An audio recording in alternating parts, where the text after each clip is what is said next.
6 महीना हो गए किसान आंदोलन के, पूरे देश में महामारी चल रही है, लाखों लोग मर गए। जब किसान आंदोलन की शुरुआत हुई थी उसके बाद कुछ किसान भी अलग अलग बॉर्डर्स पे शहीद हुए थे, लेकिन अभी भी मामला वहीं पर जस का तस है।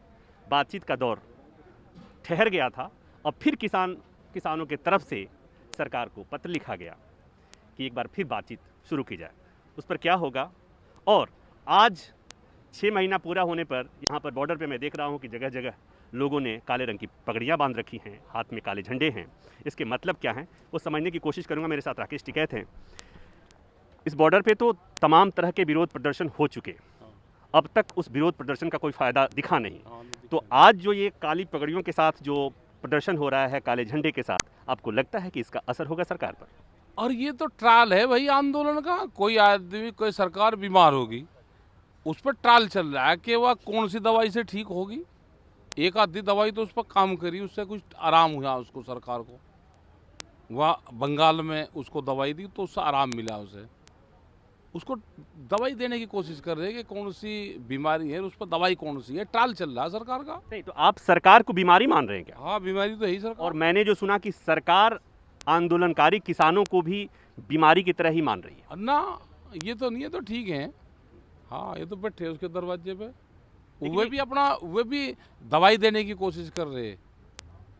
कोई ना कोई दवाई, उन्होंने भी 13 तरह की दवाइयाँ दी किसानों को। हाँ, 26 तारीख में भी दी थी। ये धोखे की दवाई देते हैं, ये बेईमानी की दवाई देते हैं, ये झूठ की दवाई देते हैं। हम सच की दवाई देते हैं। आप लोगों की तरफ से जो चिट्ठी लिखी गई है सरकार को, क्या उम्मीद है? कुछ सुगबुगाहट उधर से हुई है? कुछ आशा की किरण दिख रही है उधर से क्या? अभी तो नहीं दिखी, अभी नहीं दिखी। क्या कोई उम्मीद है? अब क्या पता भाई, वो तो चिट्ठी लिखी है उनको, वो तो वे बताएंगे। अब उन्हें बात करनी नहीं करनी, वो तो वे बताएंगे। आज जो ये प्रदर्शन हो रहा है इसके मायने क्या है?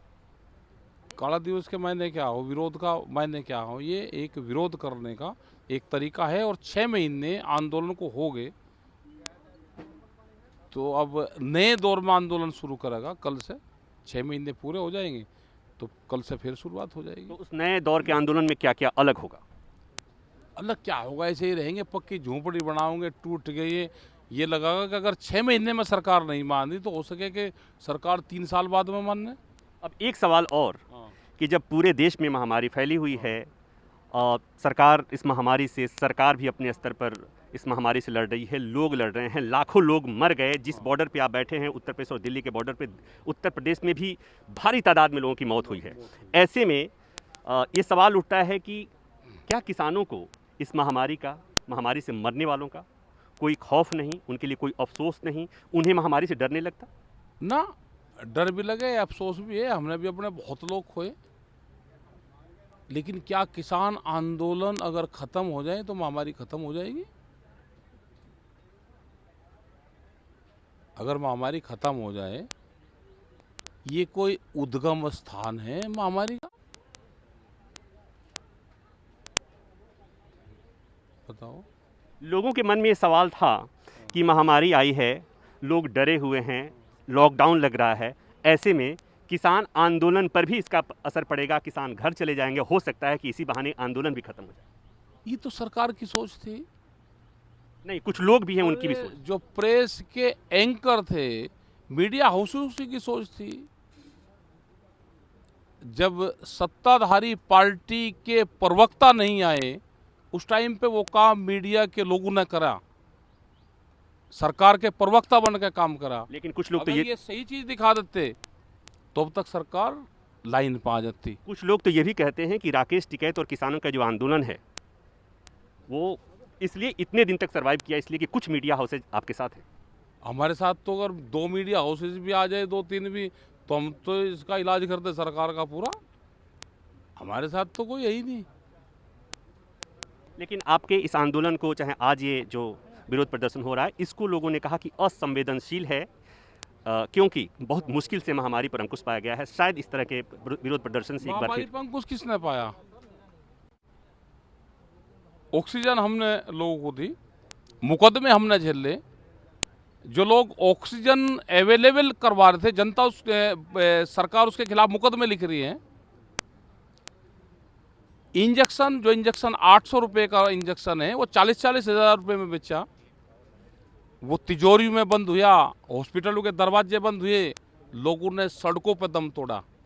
सरकार तो थी नहीं, सरकार कहाँ थी? हमने जो मदद करनी थी वो हमने लोगों की मदद करी, हम उनके बीच में जाके खड़े हुए।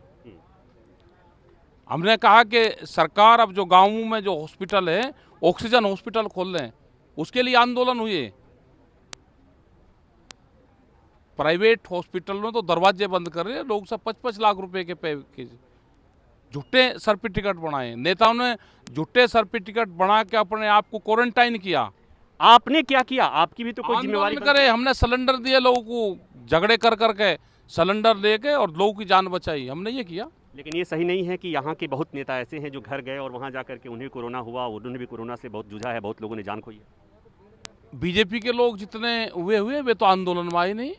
बीमारी एक कोरोना एक बीमारी है, उसका इलाज अस्पताल है, सरकारों को अस्पताल पर काम करना चाहिए। नहीं, लेकिन लॉकडाउन से भी असर पड़ा है, हमने तो पालन करा उसका। कुछ ऐसे सवाल थे जो आपके मन में थे, मैंने कोशिश किया कि मैं राकेश टिकैत से पूछूं, और उम्मीद है कि आपको उन सवालों के जवाब मिल गए होंगे। कैमरामैन प्रहलाद के साथ प्रभाकर मिश्रा, न्यूज़ 24 गाजीपुर। नमस्कार, मैं हूं मानक गुप्ता। अगर आपको हमारा ये वीडियो पसंद आया हो तो इसे लाइक और शेयर जरूर करें, और हां, हमें सब्सक्राइब और फॉलो करना ना भूलें, ताकि आप देश और दुनिया की कोई खबर मिस ना करें। तो जुड़े रहिए हमारे साथ और देखते रहिए न्यूज़ 24।